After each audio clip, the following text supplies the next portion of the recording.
live. I'll just double check as well very quickly on Twitter.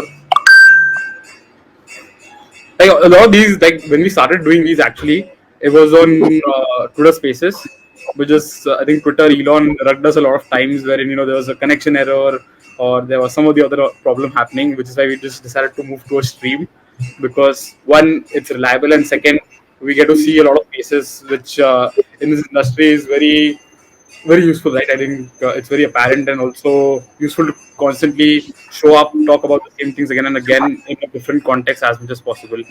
So yeah, with that we're live. Welcome everyone to Stacking Sats with pSTAKE. This is a very informal stream where we just talk about everything Bitcoin. Today we have two very special guests with us, kind of the OGs of proof of stake in both two different ways, I would say, in a way. P2P obviously has been the one that has pioneered a lot of things on the staking side, liquid staking side, and StakeCito is probably, if not one of the biggest retail-driven adoption for proof of stake in some sense. So, welcome, guys. How's it going? Hey, Not bad. Thanks for having me. Exciting times. Bull market comes back, I think. Yeah. Everyone's hoping for that October, right? Yeah. Yeah. So just to set a brief context for anyone that's joining us for the first time, today we're talking about Bitcoin staking and Bitcoin staking infra. So not going deep from a technical perspective, but we'll try to look at how proof of stake has evolved from the likes of sovereign chains like Tezos and Cosmos Hub back in the day, since 2017, 2018, to now suddenly we have a concept called Bitcoin staking, a phrase which we probably didn't think that we would be saying so often this particular year or even in crypto for that matter. So we'll try to understand how these things work and also what roles do validators or node operators or verifiers in this whole ecosystem play. And rather than understanding things from a technical perspective, we'll understand from a consumer slash business perspective of how this thing exactly works out. We'll try to understand if the math is mathing or not in a way, restaking and BTC staking to some extent. Yeah, so firstly, we'll maybe do a round of quick introductions. What we'll do is maybe everyone can introduce themselves, the project that they're from, a bit about the history of the project itself, and also your own personal Bitcoin journey. So what I mean by that is not how you got into crypto, but what was your first exposure to Bitcoin in crypto. So maybe going through left to right, I have Lester on my screen on the left. Do you want to maybe begin? Sure, 100%. So I just kind of like give a very brief intro. So obviously, yes, I have been in finance and tech before coming into crypto. I actually bought my first Bitcoin. I mean, first short of Bitcoin, obviously, in 2018, and then went full time in crypto in 2021. The first project that I worked for was a GameFi project. So I think they just flipped Pixels right now. So they're the largest game on Ronin right now. But fast forwarding that, 1 year ago, I joined P2P and got embraced into a whole staking space. Very happy about it. And I mean, thank you again for having me here. It's such a pleasure to talk about, especially things around Bitcoin, since Bitcoin staking is definitely one of the largest or interesting topics to talk about, despite of all the other things happening around. And thank you again. Thank you so much, Lester. Do you also want to talk about what P2P does, besides the staking as a company? Sure. So, I mean, obviously P2P does quite a few things, as you probably would know. For example, we do a lot of infra helps. We would build, obviously we've built, we have spin-off neutrons that help interoperability infras on Cosmos. We have, right now we're building the RPC nodes. We are building Lambda that are helping to fetch more like a data, an on-chain Bloomberg terminal kind of things. And in terms of Bitcoin itself, or generally POS networks, what we help is doing some more like on infra integration helps, help developing APIs, and obviously the core fundamentals that you run validators and help provide staking to the parties who need stakings. That would be the most obvious answer. But yeah, all around the places. Yeah, safe to say P2P is present in all of the trenches then. whether that's staking, whether that's capital, whether that's infra. Yeah, keep me busy. Yeah. Absolutely. Bart, do you want to go next? By the way, this is Bart's first appearance on the stream. So maybe welcoming Bart overall to the stream. But yeah. Thanks for having me, guys. So so quick introduction about me. I'm Bart, originally from Belgium, based in Asia right now. My background is in engineering, and I work as CSO for pSTAKE. So I joined crypto in 2021, 22, beginning of 2022, like when pSTAKE was sort of founded around that time. It's been a great journey. I've been trading in crypto since 2017. I don't think the first thing I bought was Bitcoin, but it was definitely what brought me in. So I think with most of us, it was definitely the first thing I heard about crypto. So, but I think at that point, I thought that Bitcoin was already sort of done with its run up. So I had to bet on the little ones, the smaller ones, which obviously I didn't know much at the time. I should have bought some more, but anyway, but that's kind of how it started. And then I was trading for a couple of years, and then finally got a chance to join crypto full time, and it's been great. It's a good journey. I really enjoy it. Working with pSTAKE on liquid staking for the last few years, and now predominantly on Bitcoin liquid staking. That's kind of our main focus. Yeah. Absolutely. Thank you so much, Bart. Last but not the least, Nemus. Yeah, sure. Yeah. Hey there. I'm Nemus. I'm one of the co-founders and CEO at StakeCito. I basically got into Bitcoin and Ethereum, I would say more or less simultaneously around end of 2016, early 2017. I think Andreas Antonopoulos was one of the guys, and I'm sure all of you know him as well, who sort of got me hooked by watching his videos and tutorials and speeches about Bitcoin. But also, funnily, my professor at my university also sort of convinced me to join crypto full time very early on. He's sort of a Bitcoin, maybe not maxi, but believer himself.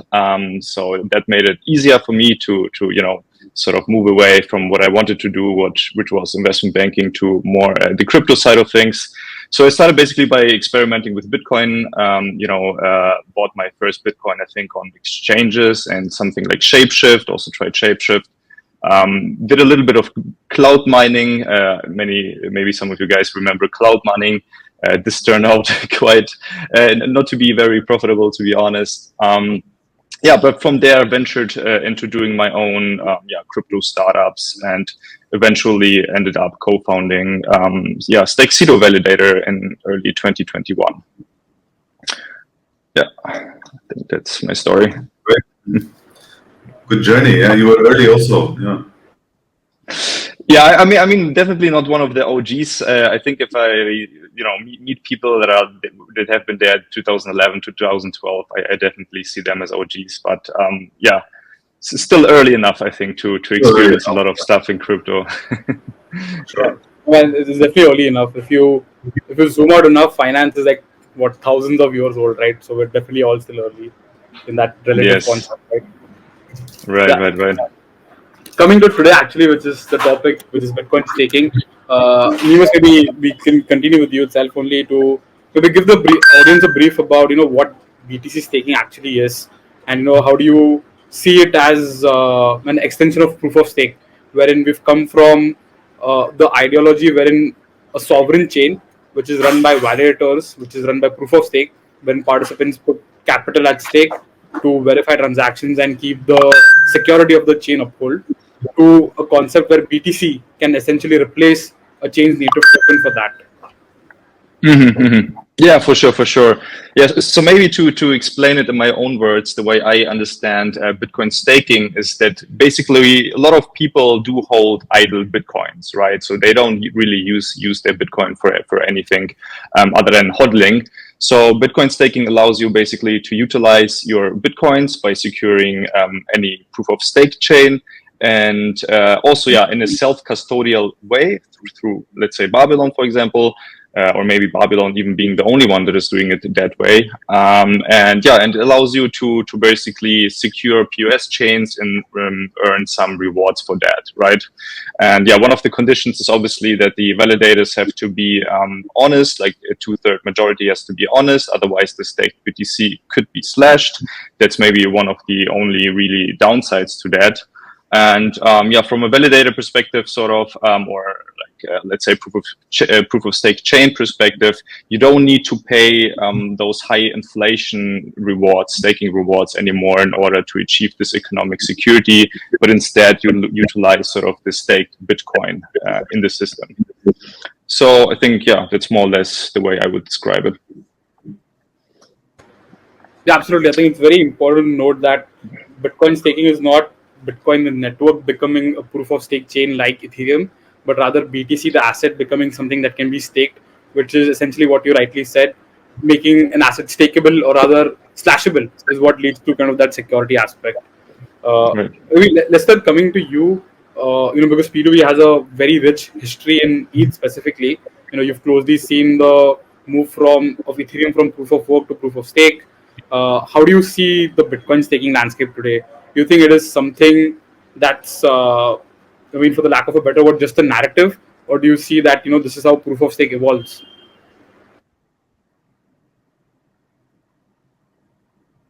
Oh,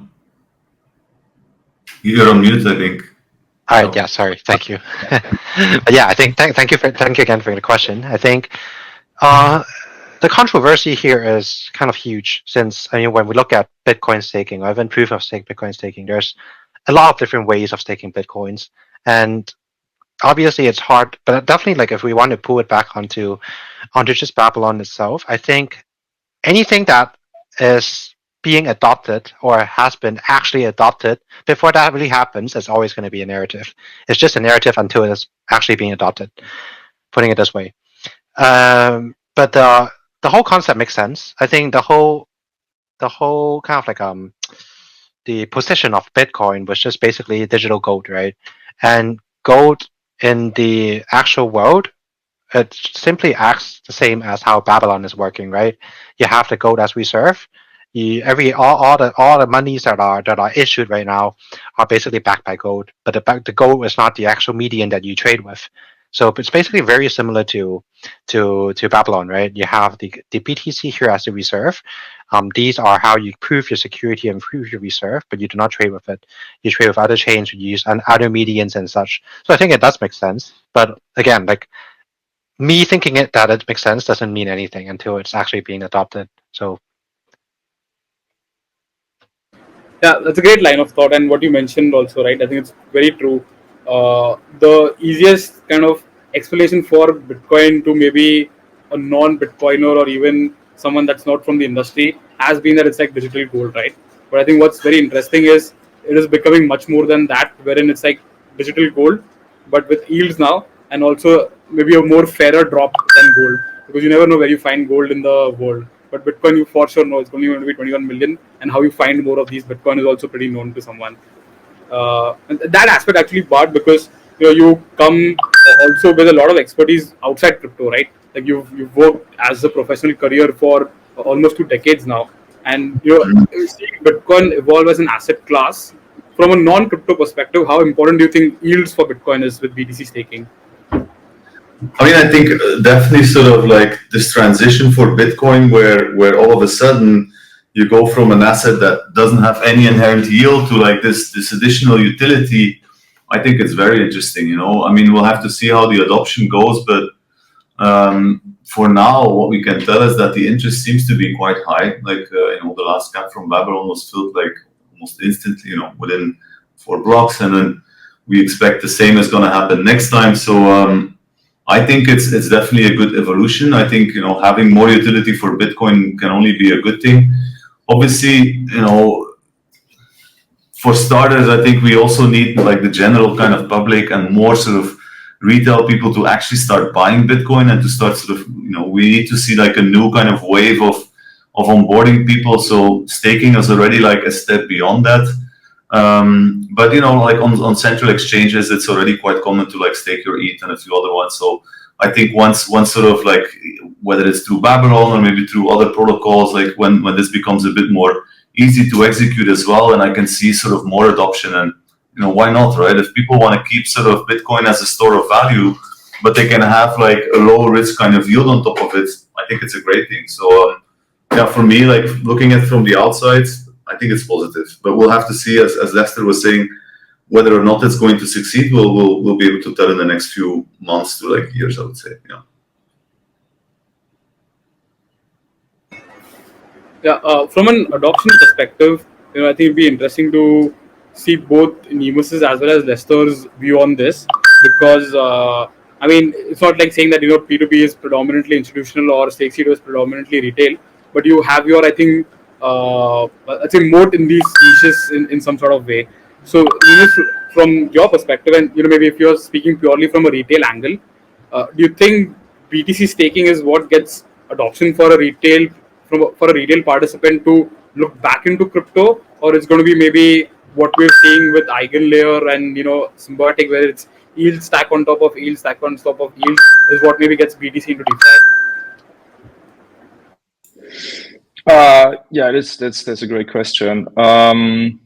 So you're asking whether, can you specify once more? You're asking whether yielding, maybe specify it. Yeah, if retail wants to ape him, is it going to be BTC staking, or it's just the start maybe for a new niche, or like we're kind of will likely follow the POS route, wherein maybe it's big institutions that come in first, and then once LSTs or LRTs are becoming more evolving, then we see BTC staking kick off from a retail perspective. Yeah, I mean, for now, I feel like it's more the institutional side that is sort of adopting BTC staking at this point. I think for retail it will take a little bit, and maybe we need to see some sort of the DGen side, a little bit of more yields, more tokens coming through those proof of stake chains that are secured by Babylon. Or other BTC staking solutions. So I don't necessarily see retail like rushing to that, to be honest.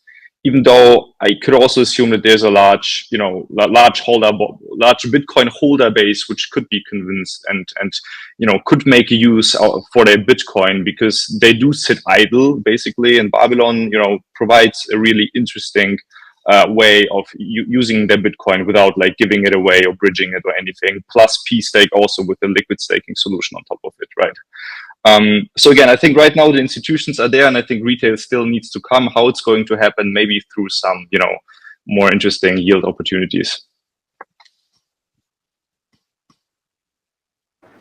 Yeah, I think that checks out. Lester, is that also, maybe if you were to speak from an institutional perspective, not let's say a P2P observation, but from an institutional perspective, do you think it's way too early for the tech to check out, or rather for an institution to kind of start participating, or where do you think we are?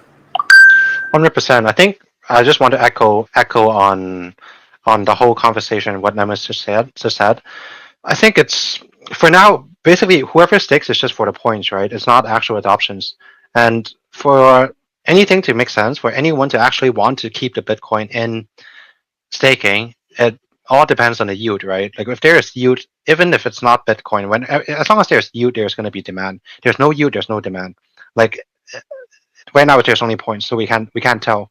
So I think it's possible. Maybe the angle shouldn't be who's going for Babylon. Right now, the question is basically just who's willing to lock up my BTC for points. That's basically what's happening in Babylon.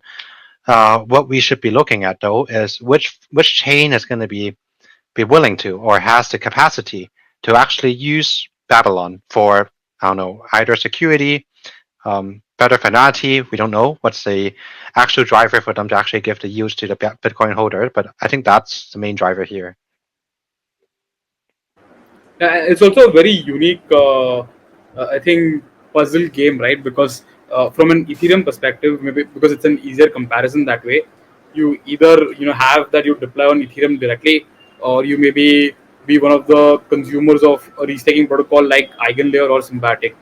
But with respect to BTC staking angle, there is either you wait for Babylon to go live, or you already have a lot of these people that are developing native staking for their own chains. Like for example, there's Botanics, there is Merlin chain, there is Cobo. Like Lester, like you mentioned, there's already various forms of BTC staking live.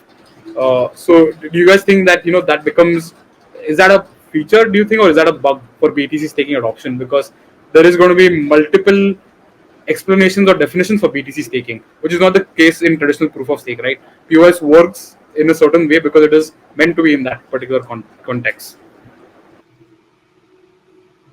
I don't think that's a bug. I mean, it's a free market, right? At the same time, like looking back, I mean, obviously the applications on blockchain hasn't been like huge or been blooming so far. Mostly it's just we're just like kind of surrounding and DeFi or finance aspect kind of thing. We're just moving things from the finance world into blockchain in a simplified way. We still haven't seen some really complex products yet. But at the same time, if we look at some more, at least with the current tech, there are different needs for different things. For example, I mean, there are apps that has their own volume, that has their own requirements. For example, like DYDX, where they just need to have their own chain, right? They need to spin off. Would you call that a bug from Ethereum? Probably not, right? Because they want to have that. Or, for example, like for games, right? They have AVAX, right? For AVAX, there's a lot of app chains that are building on AVAX. So those bugs, they are not bugs, they are features, right? And because there are demands, that's why there's features. But let's say if there are other chains or other staking mechanisms or whatever things that might happen on Bitcoin that no one uses them, there's only one idea. They build a lot of things around it, but no one's actually using them. And that's probably a bug. But that would also be kind of taken away by nature, after the point system wears off. So I don't think, I mean, there might be some short-term bugs, but then in long term, I don't think so. I mean, maybe I can also chime in here. Maybe like I don't think it's a bug. I think it's just sort of a feature like where we have multiple BTC staking opportunities, right? Whether it's through Babylon or through these own sovereign chains that are sort of doing this their way, like Botanix, as you mentioned, and the others. To me, it's more like it's just yield opportunities, multiple yield opportunities for Bitcoin, and and every kind of application of staking will then have protocols built on top of it, such as pSTAKE. What we're doing with Babylon, liquid staking, and then there's others doing multiple things as well, like Sol and others having different features. Like depending on where the staking happens for Bitcoin. But in my opinion, I think we'll just see how this evolves, and there's going to be some winners and some others that maybe are not doing that well. But eventually, I think you'll see a bit of more maturing. I think it's kind of natural progress, to see what works and what people like the most, and then that's kind of going to like result in kind of the landscape, I would say. But, yeah, to me, it's good evolution. Like, let's just see where it takes us. Yeah, I think choice is definitely to the merrier always. I think so. You never know what happens, what picks up, or what even when touchwood goes up for that matter. Exactly. Yeah. Well, let's hope that doesn't happen, but still possible, I guess. Right. So yeah. But from a validator's perspective, maybe Nemus, do you think then it becomes, let's say, if you were just looking at the BTC staking ecosystem right now, if you were a validator entering the BTC staking game, because the same question, like, if it's a feature or a bug, but from a validator's perspective, that someone that, obviously has to, at the end, run a business, at the end, take the infra costs, take the dev costs, the upgrades, the time and efforts that goes into, spinning up a validator node. Does that become a dilemma of choice that you have to then be extra sure that which networks or which BTC staking platforms you go on, and maybe that is also what leads to adoption of BTC staking, certain BTC staking. Maybe not everyone is going to, let's say, BTC L2s, but a lot of people are going to Babylon. So maybe that's why Babylon picks up a lot more. Do you think that could be a very pivotal in this early time for BTC staking? Yeah, it's a good point, and I mean we are only on Babylon live right now, right? And Babylon is sort of still closest to the Cosmos ecosystem, which we are sort of most familiar with. And yeah, well, from your questions, I think more about the validator economics, how we think about if we join or if anyone joins BTC staking solutions. I mean, I also think right now it's a little bit too early to tell, right? It's again a question of adoption, like how much adoption we will see, but let's assume there will be some significant adoption over time. In the near future, probably those technologies like the E3 staking or other shared security mechanisms that we see, or like interchain security in Cosmos, this all together will be probably complementary and live side by side for a while. So from a validator, we are not too much concerned, but we think like over time, there might be like considerably more adoption on BTC staking, which for a validator also presents more, let's say, diversified revenue opportunities. So, you have yield coming from multiple sources, also not extremely highly inflationary. So, which makes the token price not dump anymore that much, basically. And I guess they're just like more or less trade-offs between those systems, which are, it's a bit too early to tell how this will evolve ultimately. Just maybe I hope this trying to answers- capture, it definitely does, trying to capture maybe, and this is me not throwing shade in any way, but the feeling that you mentioned, right, it is too early to tell. Do you think how the Cosmos ecosystem has played out, and this is both for Nemus and Lester, because both P2P and StakeCito does validate on Cosmos chains. Maybe 2, 3 or 4 years ago, theses were the same, right? When things pick up, when transactions pick up, when there is sustainable yield coming from these tokens, used as fees and not inflation, then the economics might check out. Right? I think that was the fundamental thesis for a lot of these Cosmos chains. Do you think that has played out very well, or do you think that with BTC staking coming into the picture, it might just lead to POS or Cosmos chains just being killed as a concept? That's an interesting idea. I mean, that's actually very interesting. And in terms of a question, I think it's very again, the controversy here is huge, because obviously, yes, like if you want to give out more yield to kind of like support the whole Babylon ecosystem from the Cosmos side of things, yes, they would need to have a lot of economical surplus in order to kind of like port this over. And looking at the Cosmos ecosystem, it doesn't look like it. But at the same time, if they don't have Babylon, I don't see how Babylon would kill them. But if Babylon could spin off into something else that could not only leverage on the whole Cosmos ecosystem, and I believe that they probably would be able to also leverage on, I don't know, EVM chains. I think that should be on the plan. Should be also happening, at least for roll-ups, I guess. Then it's more like a central hub, at least for their own L2 or their own chain itself. Possibly would act like more like a central hub where they could just kind of like get the traffics from different places and have a kind of like middle transport station or whatnot, or the other way around. I think it's always going to be a good addition here to have something that is not that common or not that usual.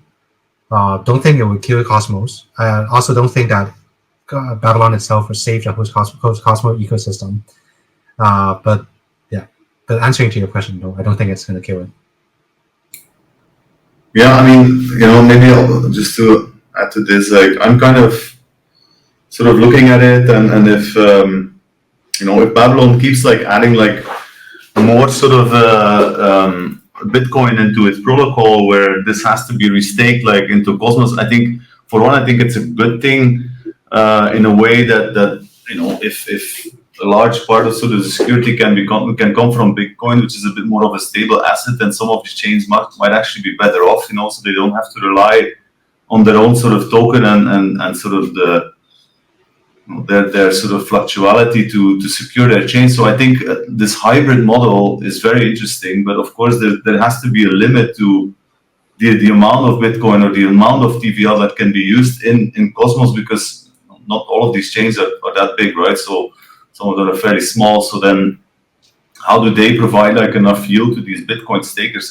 What makes sense, So for Babylon, at some point, they're also going to have to consider limiting the amount of Bitcoin that they take, at least for the Cosmos ecosystem. Maybe if they go beyond that, that happens, that's another story. But initially, I think that's going to be interesting to watch. Like for pSTAKE as well, we are limiting the amount of TVL that we want to take until we are sure enough that we give users enough yield, because in the end, that's kind of what the game is about, right? Like, I mean, people want to make sure that they have sufficient yield, and if that's not working, you know, look at like Eigenlayer is similar, right? Like there was a lot of promises, but it's very difficult for them to like provide enough yield on sort of all this TVL. So I'm just curious to see how that's going to evolve. So we're very conscious about that, like, you know, just to make sure that you don't overplay your hand and do too much in a way.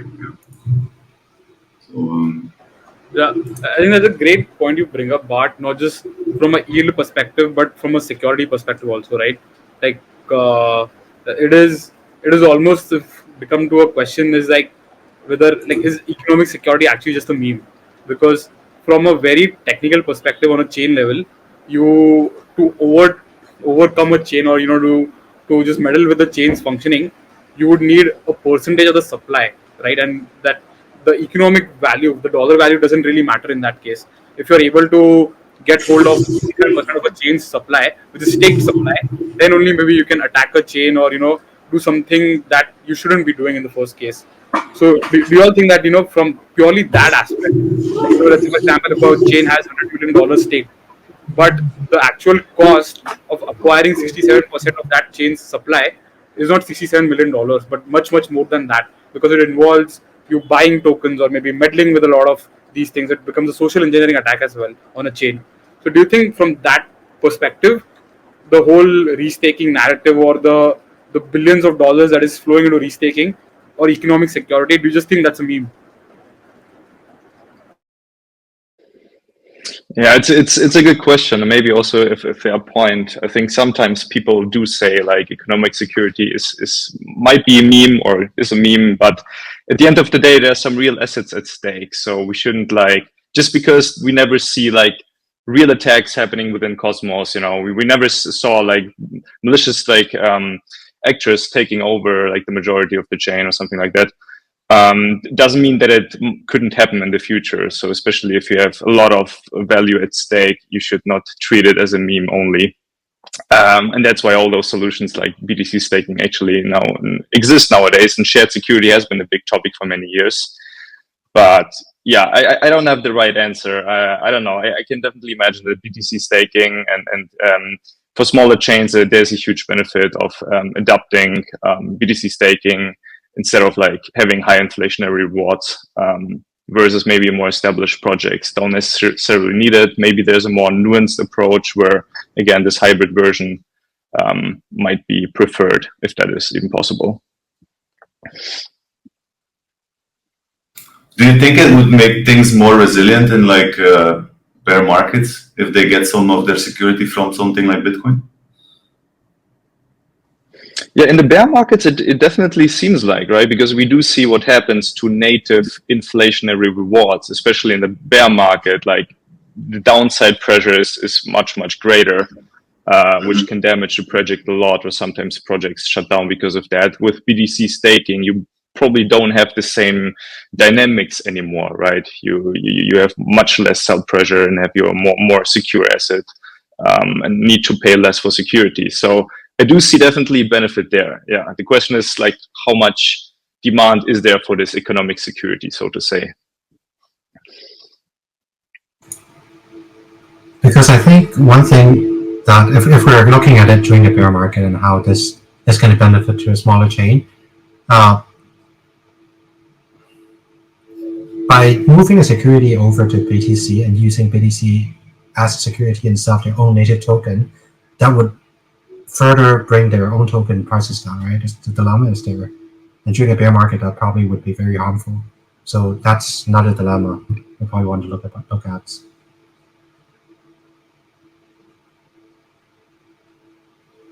Yeah, I think that's a very fair point. I think when things are not well, I think the world turns to either gold and in the future maybe Bitcoin, right? So it becomes not just a check from a bear market perspective, but from a very broader macro perspective as well.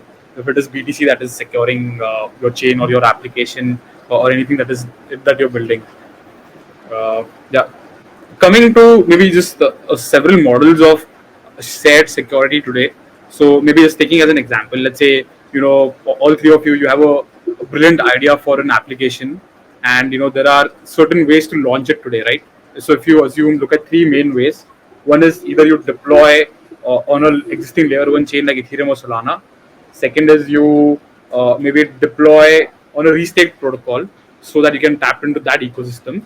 Or let's say in the future, if it was possible to launch as a Bitcoin rollup, and you take security from one of these existing BTC staking solutions directly, what would you choose and why?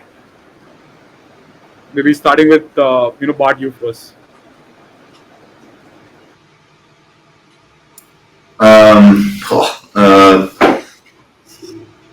I think This is speaking purely from a security perspective. So it doesn't matter the number of users. It doesn't matter. Maybe liquidity matters to some extent, but everything else you can just maybe cut off. But purely from a security perspective. So it's either you launch on an L1, you launch on a restake protocol, or you launch as a Bitcoin rollup, if it is possible to make one. I mean, I think I would probably I wouldn't do an L1. I think I think that's a little bit difficult. I think there's a lot of maintenance work involved, and it's just.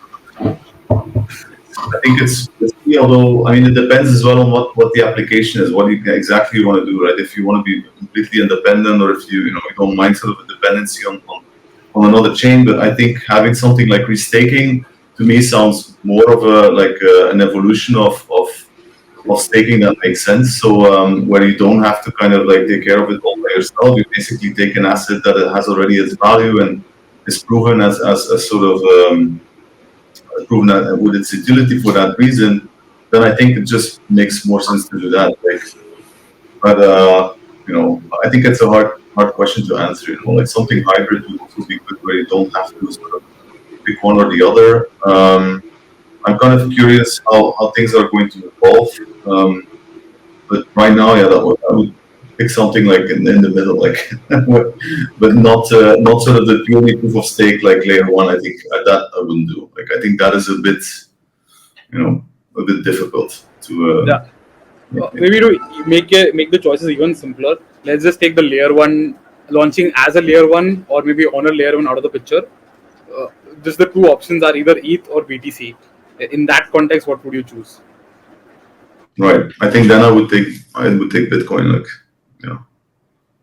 I feel that for ETH, ETH has its uses. Like ETH as a it's very programmable, and there's a lot of things that can happen on ETH. But I think for Bitcoin, from a security perspective, I think that makes more sense.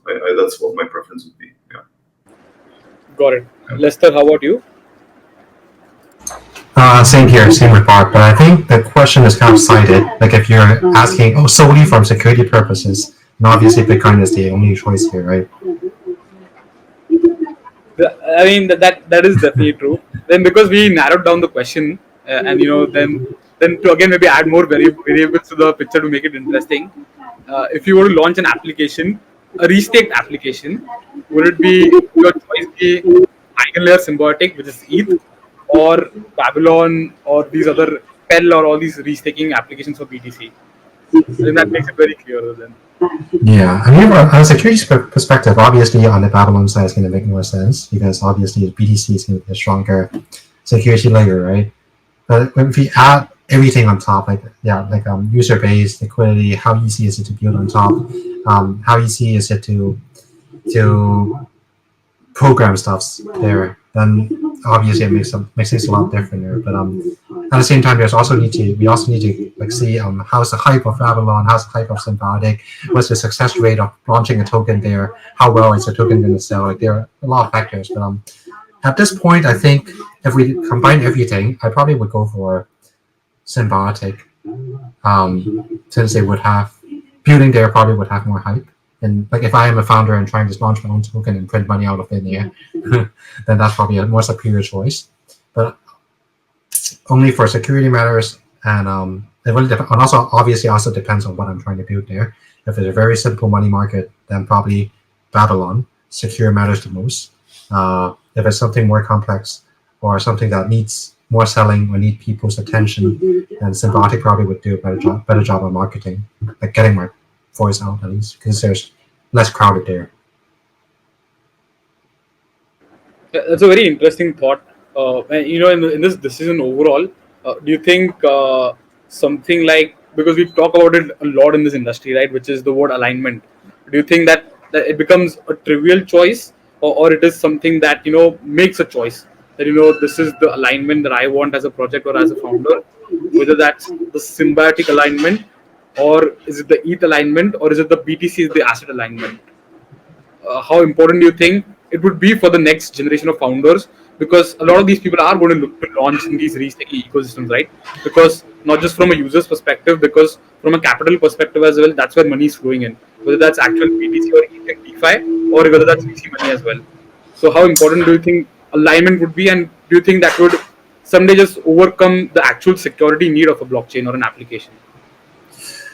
To be very honest with you, I think. So funny enough, I actually was being put on this position that when we have to decide if we want to launch on Ronin chain or other strong blockchain for games, obviously, there are a few things that we look after. The first and foremost is how much grant are they going to be giving us. That's very, very important for any projects, I would say.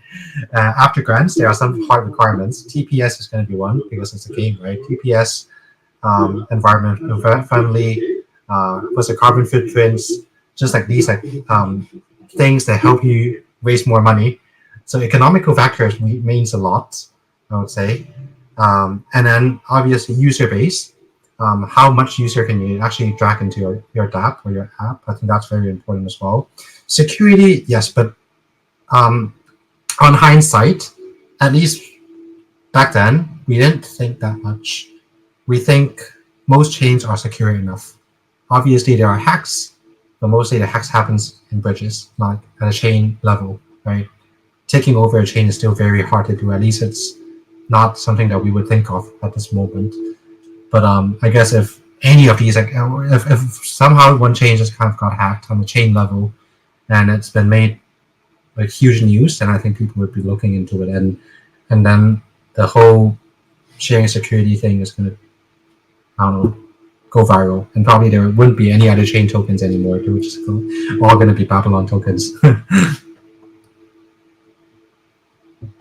Yeah, that's a very interesting thought process, and very good insight as well that you mentioned from the past. Neem, finally the same thought process or question for you as well. What seems more enticing or exciting in this moment, ETH or BTC? Yeah, I would also. I mean, first of all, I agree with what Bart and Lester said, and the answer is obviously it depends, right?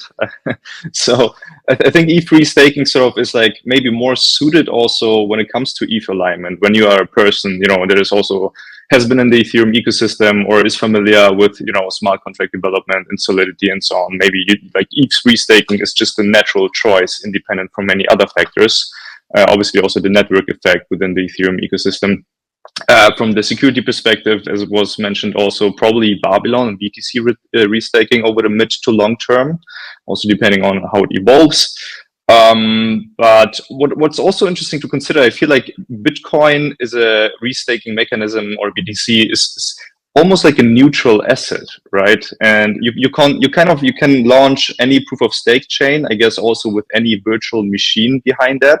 It doesn't have to be like EVM compatible, whatever. When you use like, let's say, the modular Cosmos SDK stack in the background, you can switch it off, or you can switch the consensus with other systems. So it becomes very, very modular in a sense, and very sort of neutral, the BTC asset. Now, is it a positive or a negative thing? I'm not quite sure. There's definitely like a huge Bitcoin community, so I could imagine that maybe the Bitcoin community itself becomes more interested in exploring app chains down the road that secure the POS chain, and where the yield is basically coming from for the BTC staker. So yeah, it's a very nuanced answer. I'm not sure. I find it very interesting, the Babylon Bitcoin staking route. Really interested to see how this evolves. Yeah, absolutely, man. I think this definitely be one to watch. I don't think it's it's going to be something that ends up being just a narrative. I think it's definitely in a direction wherein if that essentially like like all trust networks, it is a marketplace, right? If the yields come up to be something that matches up more than anything else, it is the one that is going to be the next direction where proof of stake heads. Just curious to know from you guys, because I think everyone speaks to a very diverse set of audience, maybe externally. With the Nemus, you're talking to someone for StakeCito, but you're speaking for pSTAKE. Lester, if you're talking about P2P to someone, what is the general sense externally, for our audience to also understand what are people thinking of Bitcoin staking? Someone that's already existing in the ecosystem in the crypto world, or maybe if you've spoken to Bitcoin miners or Bitcoin whales who've never actually looked at putting BTC anywhere, but with these options coming up, how are these kind of people looking at the landscape today?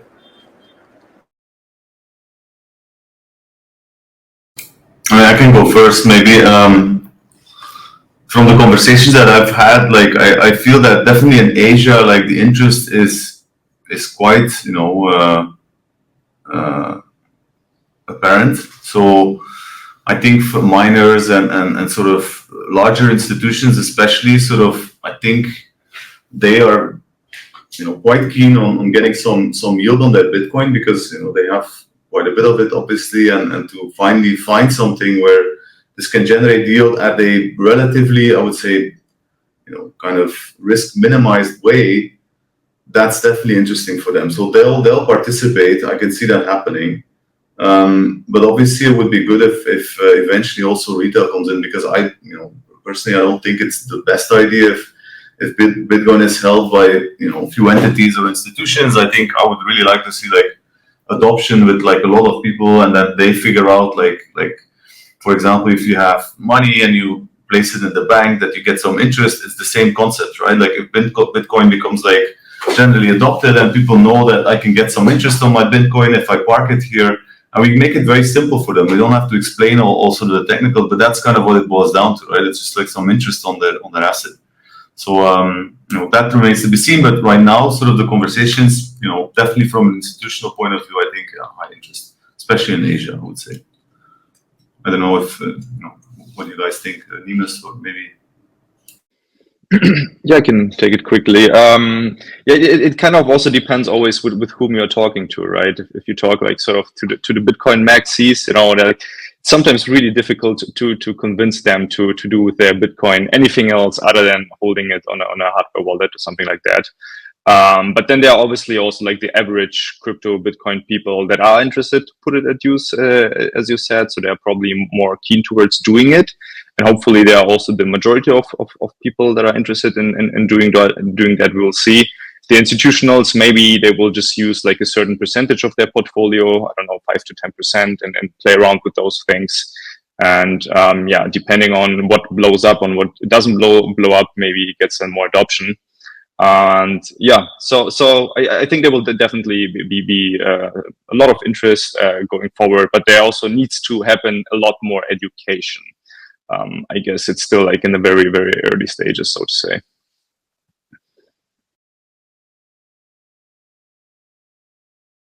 100%. I think I'm just echoing here. I mean, obviously, I am Asian, like you can see from my face, probably.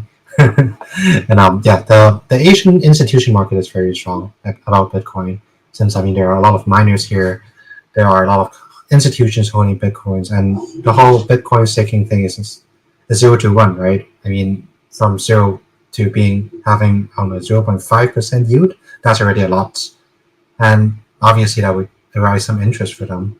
But retail side, to be honest with you, is not that much. I think there are just a few reasons behind it. Bitcoin maxis just doesn't like to move their own Bitcoin. That's one thing. You don't even see a lot of Bitcoin maxis using hot wallets, using like Wiz Wallet, Unisat. Like these are more like wallets that happened after the age of Bitcoin maxis. I think they came during like ordinal times or BRC20 times, which doesn't match with BRC20. The Bitcoin maxi era, right? Those people are holding Bitcoin in probably the Tesla wallets ledger, where they can't even unbond right now if they want to stake with Babylon. So it's not ready for the retail yet, I would say, and the retail isn't ready for Babylon yet as well.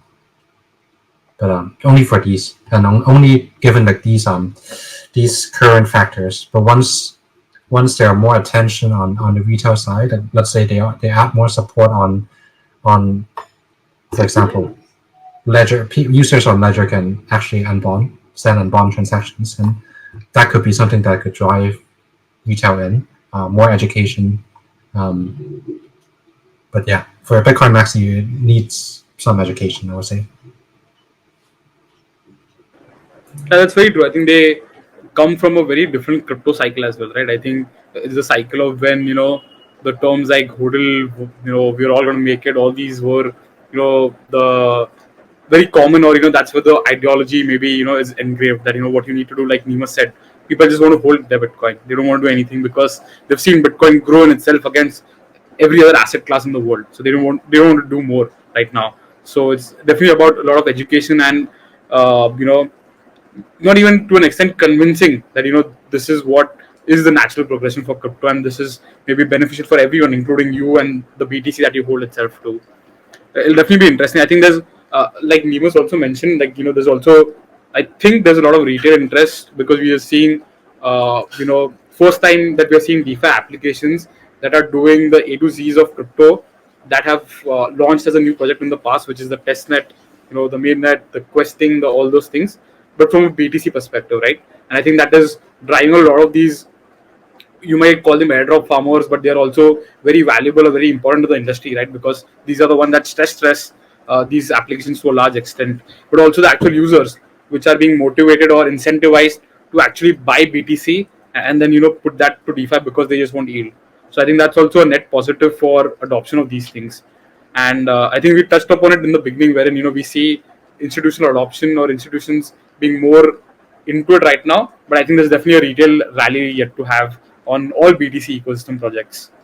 So it will be very interesting to see that happen. Yeah, I think with that we're also at the hour mark, and honestly, I think it was very very fast in that sense. Didn't see how the blocks were being made, and we had this conversation. How we like to end these streams usually is on, again, like the whole conversation, like the whole topics that we had is on a very casual note. So what we'll do is I'll just ask you guys a few questions. It is as if we're on a talk show, and how you have these rapid fire questions. So we'll just do that with everyone individually, and after that we'll just call it a day overall. So maybe what we can do is we can follow the order of Bart, Nemus, and then Lester. I'll ask a question, you just respond very quickly, and then we move to the next one. And this is like some are about crypto, some are not about crypto. It's just a fun thing to do for us. Yeah. So starting with Bart. First question: do you think crypto events are broken or overrated? Oh, do I have to pick one of the two? Maybe a bit overrated right now. Like there's too many. I would say. The Nemus? Less is sorry. I would say it depends on which crypto event you go, right? I guess in Singapore maybe that was a little bit overrated. Yeah. Lester sadly couldn't make it to Singapore, so Yeah, I wish I could tell. That may be a good thing, right? Yeah. I wish I could join the conversation, but I guess the next one will be good. Yeah. Nice. Second question, starting with Bart again. What's your favorite city in the world? My favorite city in the world, maybe it's still Amsterdam. Nice. I've heard the coffee there is nice. Yeah, it's a great place. I recommend it. Yeah, but Bangkok is a close second, I would say. Yeah. Nice. News? Yeah, tough question. I mean, I fell in love with Dubai recently since I moved there like a half a year ago, so I would pick Dubai for now. Nice. Lester, how about you? I'll go with Tokyo, just like all the Asians would pick. Vibrant, very vibrant, just like New York, but at the same time very clean. Like cleanness is just crazy. Yeah. I can get it, man. There's no other place in the world where you can drive Mario Kart on the streets, right? 100%.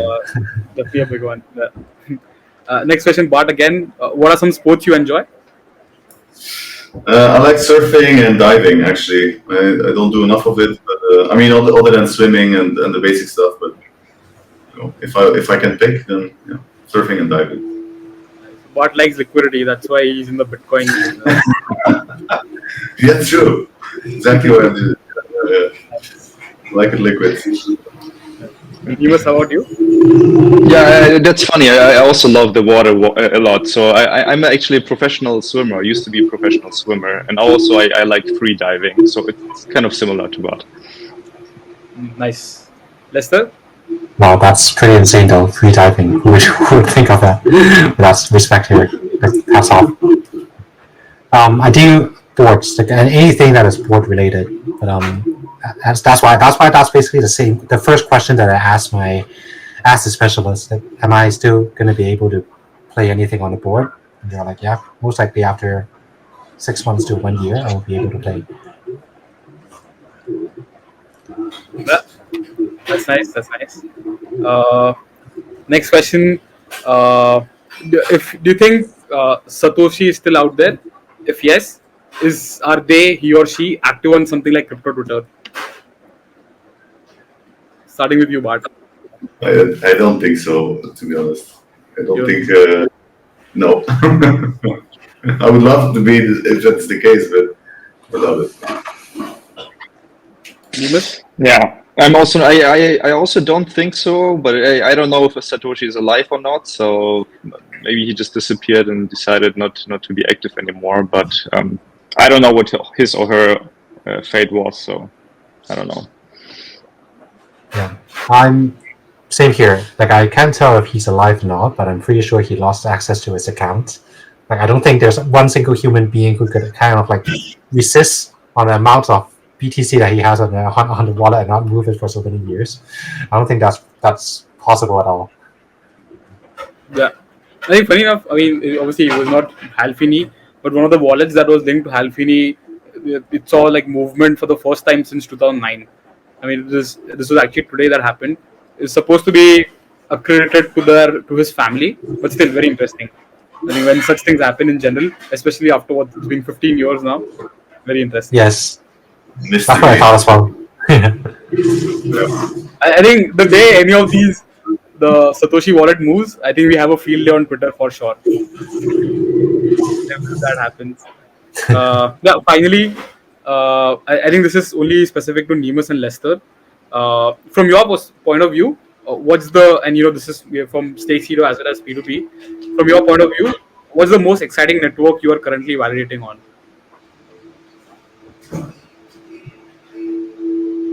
Yeah, it's always tough to we are live on roughly 50 networks, including mainnets and testnets. Picking one, I will just pick Babylon for now, to be honest, just because it was a topic and it is exciting indeed. I'm really interested to see how it plays out. So Same here. I mean, that's the whole reason why we are on the talk, right? This is the alignment we want, right? Yeah. Awesome.